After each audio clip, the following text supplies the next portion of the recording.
السلام علیکم ورحمۃ اللہ وبرکاتہ۔ میرے معزز ناظرین، آج کی ویڈیو میں جانیں گے کہ شب قدر جو رمضان المبارک کے آخری عشرے میں آتی ہے تو یہ 2022 میں کس دن آ رہی ہے۔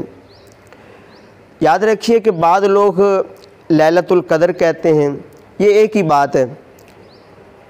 ویسے تو شب قدر کا ایک وقت معین نہیں ہے، جیسا کہ حدیث پاک ہے۔ ام المومنین حضرت سیدتنا عائشہ صدیقہ رضی اللہ تعالی عنہ سے روایت ہیں، فرماتی ہیں کہ میرے سرتاج صاحب معراج حضور نبی رحمت صلی اللہ تعالی علیہ وسلم نے ارشاد فرمایا کہ شب قدر کو رمضان المبارک کے آخری عشرے کی طاق راتوں یعنی 21ویں، 23ویں، 25ویں، 27ویں اور 29ویں رات میں تلاش کرو۔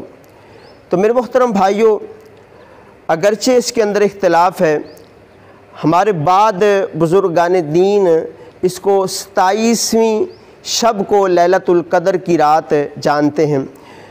تو لیلۃ القدر کی بڑی فضیلت ہے، اس میں عبادت کیجئے، اور قرآن پاک میں بھی ہے لیلۃ القدر خیر من الف شہر، کہ لیلۃ القدر میں عبادت کرنا 1000 مہینوں کی عبادت سے زیادہ ثواب ہے۔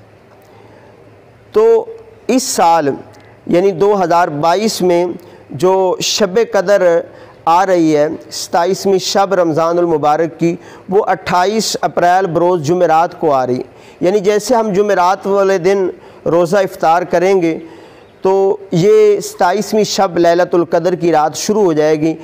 شب جمعہ بھی اس کو کہتے ہیں۔ تو اس رات میں بہت زیادہ عبادت و ریاضت میں گزاریں، اور اسی طرح ایک بہت ہی آسان دعا بھی ہے کہ اگر آپ اس دعا کو 3 بار پڑھ لیا کریں گے تو انشاءاللہ تعالی آپ لیلۃ القدر کی رات کو پانے میں کامیاب ہو جائیں گے۔ وہ دعا کون سی ہے؟ غرائب القرآن کے صفحہ نمبر 187 پر ہے کہ جو شخص اس دعا کو 3 بار پڑھ لیا کرے گا تو گویا کہ وہ لیلۃ القدر کو پانے والا بن جائے گا۔ آپ 5 وقت کی نماز کی پابندی کیجیے گا، اور یہ دعا خصوصاً رمضان المبارک کی جو طاق راتیں اس میں ضرور پڑھیے گا۔ وہ کون سی دعا ہے؟ وہ آپ نے 3 بار پڑھنی ہے۔ وہ یہ ہے، لا الہ الا اللہ الحلیم الکریم رب السماوات السبع و رب العرش العظیم۔ تو اس دعا کو آپ 3 بار ضرور پڑھیے گا تو آپ لیلۃ القدر کی رات کو پانے میں کامیاب ہو جائیں گے۔ انشاءاللہ اگلی ویڈیو میں لیلۃ القدر کے نوافل اور اس میں کیا ہم نے پڑھنا ہے اس پر ویڈیو آئے گی۔ آپ جلدی سے ہمارے اس چینل کو ضرور سبسکرائب فرما لیں تاکہ شب قدر کو گزارنے کا طریقہ بھی آپ تک وہ ویڈیو پہنچ سکے۔ جزاک اللہ خیرہ۔